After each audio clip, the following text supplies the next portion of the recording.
ونصلی علی رسولہ الکریم اما بعد فاعوذ باللہ من الشیطان الرجیم بسم اللہ الرحمن الرحیم آمن الرسول بما انزل الیہ من ربہ والمؤمنون کل آمن باللہ وملائکتہ وکتبہ ورسلہ۔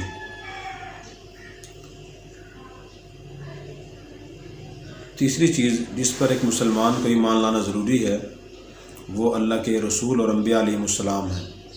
اللہ تعالیٰ نے اپنے پیغام بندوں تک پہنچانے کے لیے اپنے بندوں میں سے کچھ کا انتخاب فرمایا اور ان بندوں نے پھر اللہ کا پیغام اللہ کے بندوں تک پہنچایا۔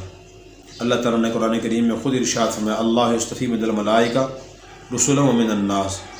اللہ منتخب فرماتے ہیں اپنے بندوں میں سے اور فرشتوں میں سے کچھ لوگوں کو، وہ اللہ کا پیغام لوگوں تک پہنچاتے ہیں۔ یہ نبوت اور ایسے جن لوگوں کو اللہ نے منتخب فرمایا انسانوں میں سے وہ انہیں انبیاء کہتے ہیں۔ نبی کی جمع ہے یہ۔ انبیاء علیہ السلام بہت سے ہوئے ہیں۔ سب سے پہلے حضرت آدم علیہ السلام ہیں، سب سے آخری ہمارے نبی حضرت امام الانبیاء محبوب کبریا حضرت محمد مصطفیٰ صلی اللہ علیہ وسلم ہیں۔ انبیاء علیہ السلام کی صحیح تعداد تو قرآن کریم اور حدیث میں نہیں ہے، کچھ اندازہ معلوم ہوتا ہے۔ بعض روایات میں 1,24,000، بعض میں 2 لاکھ، بعض میں 1,34,000 تک کی تعداد بھی آئی ہے۔ صحیح تعداد اللہ کا معلوم ہے۔ قرآن کریم میں 21 یا 22 انبیاء علیہ السلام کے نام ہیں، مثلا حضرت آدم علیہ السلام، حضرت شیس علیہ السلام، حضرت نوح علیہ السلام، حضرت موسیٰ علیہ السلام، حضرت عیسیٰ علیہ السلام، یوسف علیہ السلام، یعقوب علیہ السلام، اسحاق علیہ السلام، یونس علیہ السلام، اسماعیل علیہ السلام، حضرت شعیب علیہ السلام اور حضرت ہود علیہ السلام، حضرت ذوالکفل، حضرت شعیب علیہ السلام۔ تقریباً اس طرح کی 22 انبیاء علیہ السلام کے قرآن کریم میں نام ملتے ہیں، جن کے نام ہیں اور جن قرآن کریم اور صحیح حدیث سے نبی ہونا معلوم ہے، ان پر ایمان لانا ضروری کہ واقعی اللہ کے نبی تھے۔ اللہ کے انبیاء علیہ السلام کو اللہ تعالیٰ بھیجتے تھے، خود منتخب فرماتے تھے۔ نبوت اور رسالت کسبی چیز نہیں تھی کہ جو آدمی چاہے محنت کوشش کر کے نبی بن جائے، بلکہ اللہ خود عطا فرماتے تھے نبوت۔ اللہ نے قرآن کریم میں خود اس کا اعلان فرمایا اللہ یعلم حیث یجعل رسالتہ۔ اللہ جانتے ہیں کہ کس کو رسول بنانا ہے اور رسالت کس کو دینی ہے۔ ان کی صفات قرآن کریم میں اللہ نے بیان فرمائی۔ یہ سچے ہوتے تھے، انہوں نے کبھی جھوٹ نہیں بولا۔ قرآن کریم میں ہے کہ جب قیامت آئے گی اور لوگ قبروں سے اٹھیں گے تو گناہ گار اور کافر لوگ بہت پریشان ہوں گے۔ وہ کہیں گے من بعثنا من مرقدنا، سورہ یاسین میں ہے، کس نے ہماری خوابگاہ سے ہمیں اٹھا دیا اور یہ کیا ہے؟ ان کو جواب دیا جائے گا ھذا ما وعد الرحمن وصدق المرسلون۔ یہ وہی وعدہ ہے جس کا رحمان نے تم سے وعدہ کیا تھا اور رسولوں نے سچ فرمایا تھا۔ رسولوں نے سچ فرمایا تھا۔ تو سارے انبیاء سچے تھے۔ نبی کریم صلی اللہ علیہ وسلم کہ جو غیر مسلم مخالف اور دشمن تھے وہ بھی آپ کو صادق مانتے رہے کہ آپ واقعی صادق ہیں اور آپ سچے ہیں، کبھی جھوٹ نہیں بولا آپ نے۔ اس میں سبق ہے ہمارے لیے کہ اللہ کے بعد اس روئے زمین پر سب سے اونچا مقام نبی کا ہوتا ہے۔ وہ معیاری لوگ ہوتے ہیں، اللہ کے پسندیدہ لوگ ہوتے ہیں، اللہ کے پیغام بندوں تک پہنچانے والے ہوتے ہیں اور انسانوں میں سب سے اونچا مقام رکھتے ہیں۔ ان کی پہلی صفت ہے کہ وہ سچے ہوتے ہیں، جھوٹ نہیں بولتے۔ دوسری صفت ان کی یہ ہوتی ہے کہ وہ دیانتدار ہوتے ہیں، معاذ اللہ بددیانت نہیں ہوتے۔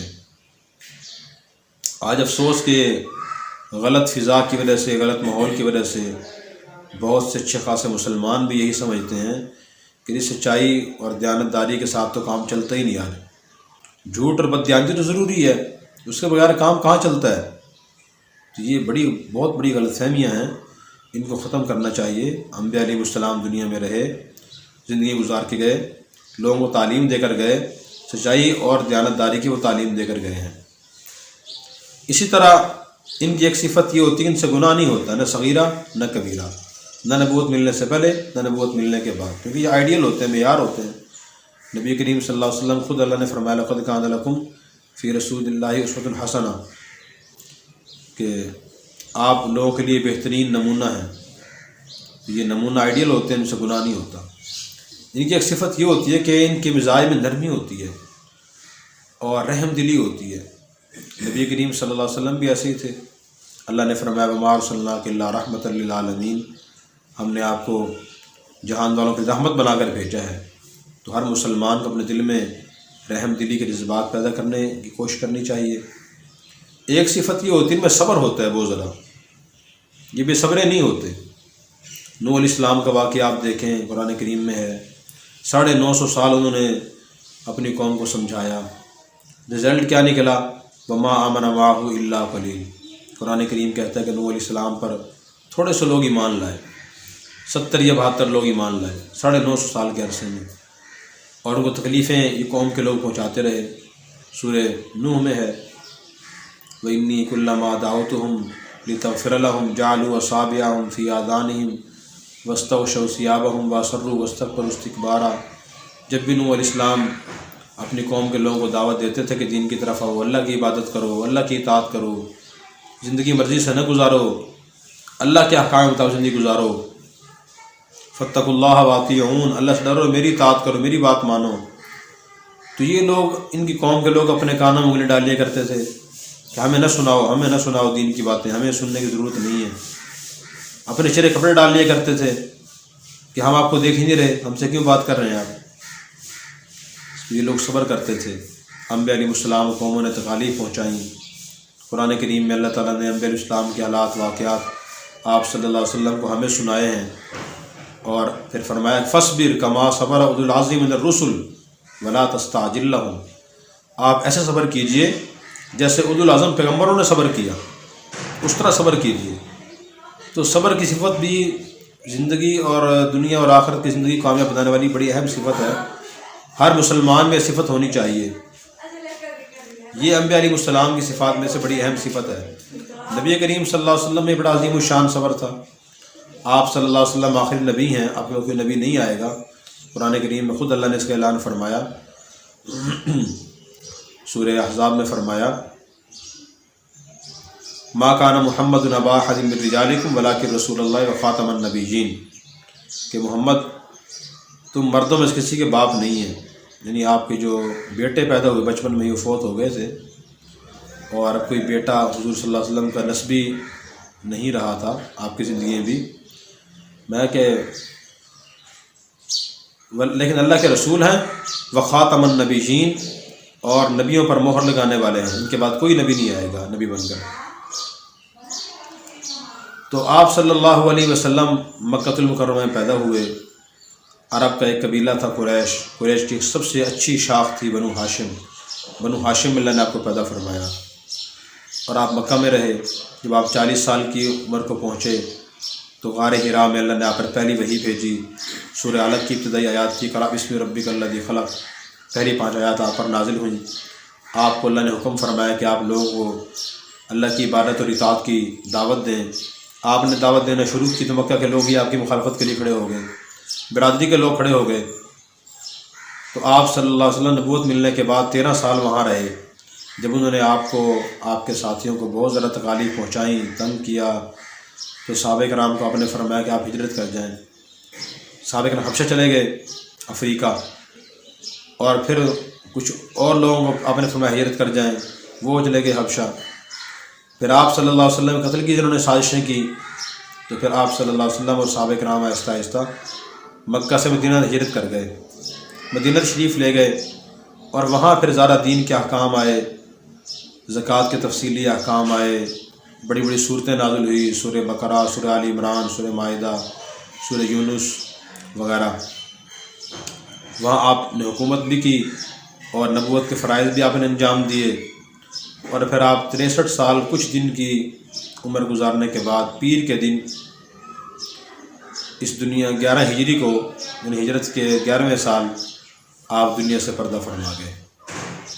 یہ انبیاء علیہ السلام کا مختصر تعارف تھا۔ انبیاء کے حالات و واقعات ہمیں پڑھنے چاہیے، ان پر ایمان لانا ضروری ہے، اور قرآن کریم میں جو انبیاء علیہ السلام کے حالات و واقعات ہیں، مختلف ناموں کی صورتیں ہیں۔ سورہ یونس صورت ہے، اس میں یونس علیہ السلام کے خاص طور پر تفصیل سے حالات۔ سورہ نوح، اس میں نوح علیہ السلام کے تفصیلی حالات ہیں۔ سورہ ہود، اس میں حود علیہ السلام کے تفصیلی حالات ہیں، نبی کریم صلی اللہ علیہ وسلم کے حالات و واقعات، سورہ شعراء میں بہت سے انبیاء علیہ السلام کے حالات و واقعات ہیں، ان سے پارے میں ہے۔ تو ہمیں نبیوں کے حالات پڑھنے چاہیے تاکہ معلوم ہو کہ جن کو اللہ نے منتخب فرمایا تھا، جن لوگوں کو، تو وہ کیسے تھے، ان کی زندگیاں کیسی تھیں، ان کا مزاج کیسا تھا، نظریات کیسے تھے۔ اچھا، کوئی نبی بھی عورت نہیں بن کر آئی، جتنے بھی نبی تھے وہ سارے انبیاء مرد ہی تھے۔ قرآن کریم میں خود اللہ نے فرمایا صلی اللہ علیہ وسلم اللہ رجالا نوحی الیہم، اب اس پر جو ہم رسول بھیجتے رہے تو وہ مرد ہی تھے، کوئی عورت نبی بن کر نہیں آئی۔ اسی طرح سارے انبیاء علیہ السلام نے شادیاں کی ہیں، چاہے یحییٰ علیہ السلام کے، انہوں نے شادی نہیں کی، یہ بھی اللہ کے نبی کی انبیاء علیہ السلام کا طریقہ ہے۔ اللہ نے کے نبی نے خود فرمایا اربع من سنن المرسلین، 4 کام تمام رسولوں کی سنت ہے، ان کا طریقہ ہے، النکاح والتعطر والحیاء والسواک، نکاح کرنا، خوشبو لگانا، شرم و حیا کرنا اور مسواک کرنا۔ یہ سارے انبیاء کی مشترکہ سنتیں ہیں، یعنی چند بیان کی آپ نے، یعنی کہ ساری سنتیں یہی ہیں، یہ 4 سب میں مشترک ہیں۔ ہر مسلمان کو ان کو اپنانے کی کوشش کرنی چاہیے، صبر ہو، شکر ہو، اللہ کی عبادت اور اطاعت ہو۔ اللہ تبارک و تعالی ہمیں انبیاء علیہ السلام کے حالات و واقعات پڑھ کر ان کو اپنانے کی توفیق عطا فرمائے۔ Subscribe now and press the bell icon. Never miss an update.